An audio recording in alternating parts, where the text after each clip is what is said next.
Estimados irmãos em Cristo, que a paz do nosso Senhor Jesus Cristo esteja com todos nós. Hoje eu gostaria de falar aos irmãos um tema sobre ira e perdão, um plano divino. Jesus disse: Tendes ouvido o que foi dito aos antigos, não matarás, e quem matar está sujeito a julgamento. Nos fala em Mateus 5, versículo 21. Isto é uma condição. Toda pessoa que mata, mata a mente, uma lei kármica, e vai pagar por aquilo que cometeu. Pelos meios que ele assim cometeu, vai sofrer as consequências. Mas para fugirmos dessa condição, ele também nos deixou o mandamento: amai o teu próximo como a ti mesmo. Jesus também nos fala, no mesmo capítulo: mas eu vos digo, todo aquele que se ira contra seu irmão está sujeito a julgamento. Vemos então que Jesus aqui impõe uma condição. Ele faz com que as pessoas tirem do seu coração, libertem-se da ira. Ninguém pode ter ira contra seu irmão. Quem assim age está sujeito e prejudicando a si mesmo, porque mais tarde vai sofrer o reflexo dessa prevenção. Nos lembramos também da seguinte passagem: se estiveres, pois, apresentando a tua oferta ao altar e te lembrares que teu irmão tem contra ti alguma coisa, deixa ali a tua oferta diante do altar e vá primeiro reconciliar-te com teu irmão, e depois vem apresentar a tua oferta. No mesmo capítulo de Mateus, capítulo 5, de 21 a 26. Quando nós, no sentido geral, temos uma prevenção contra alguém, isso demonstra uma fraqueza. Essa situação nos dificulta até nossas orações, colocando uma barreira para nos harmonizarmos com a doutrina da obediência a Deus.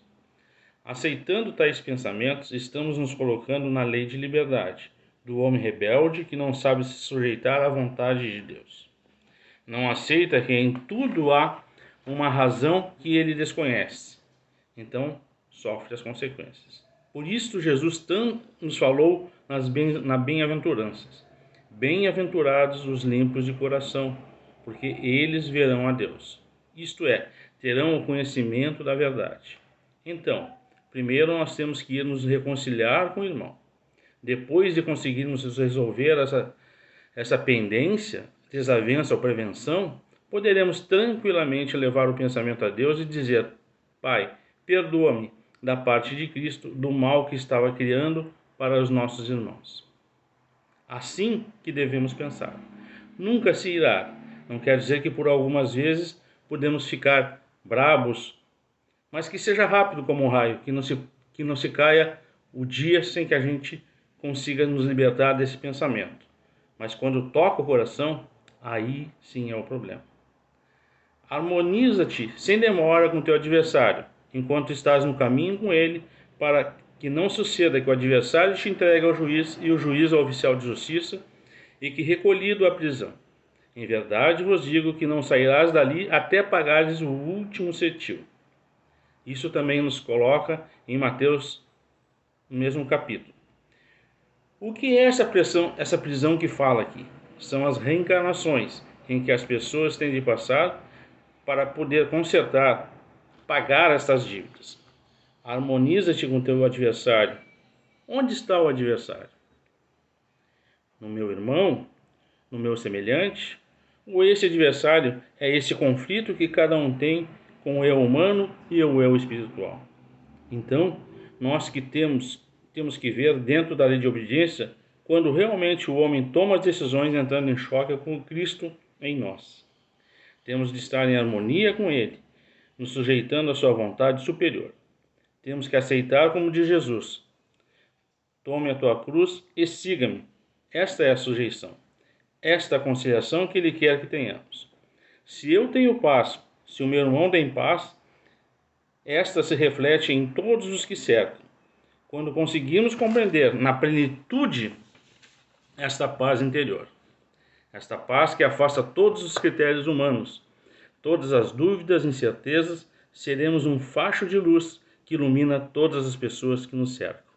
Esta luz do Cristo que ilumina não só pelas palavras, mas muito mais pelas nossas atitudes. Esses princípios que nós temos que observar. Assim é o Cristo se desenvolvendo em nós. Quando nós olhamos com os nossos olhos humanos, sentidos humanos, sentimentos humanos, o que vamos ver? Nós vamos enxergar pessoas, irmãos imperfeitos. Não enxergamos nada porque estaremos enxergando nossos próprios defeitos, com nossos olhos humanos, colocando tudo dentro do mesmo critério. Agora, se nós transcendermos e passarmos a olhar com os olhos do Espírito, nós teremos uma compreensão maior, porque não vamos olhar apenas o aspecto humano do corpo material. Nós olhamos uma razão superior, essa razão divina que se expressa em cada um de nós, como lhe apraz, como Deus assim quer. O professor nos ajuda a entender essa questão quando nos fala que o mundo é uma grande escola, desde o jardim de infância até o curso superior, onde existem todos os tipos de aprendizado. Existem espíritos no mundo que podem estar no jardim de infância e também outros cursando níveis superiores. O apóstolo Paulo também nos fala: enquanto era menino, brincava com as coisas de criança, mas depois de homem, abandonou as coisas de criança. Nós também, quando chegarmos à estatura de homem perfeito, precisaremos deixar todos esses problemas e olhar todas essas imperfeições. Elas em si não são um mal, são um meio para que nós possamos nos aperfeiçoar. Nós temos que olhar, que aprender a discernir pela ótica do Espírito, pelo lado do Espírito. Então nós vamos compreender a razão de todas as coisas. Temos que transcender a consciência humana, isto é, para uma consciência superior. O Cristo é uma consciência universal e nós temos que ser também universalistas, ver em todas as dimensões. Segundo o próprio Evangelho de Deus, sem Cristo nada seria feito. Tudo foi feito por Cristo. Esta é a perfeição.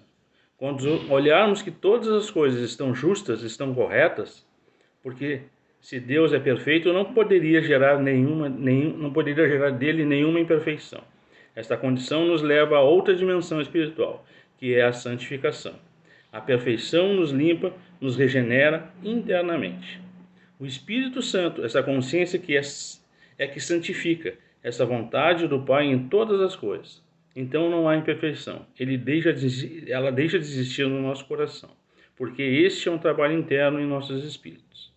Essa santificação em nós, através do Espírito Santo, não vê outra vontade a não ser esta vontade divina, que dirige tudo. Tudo está em Deus.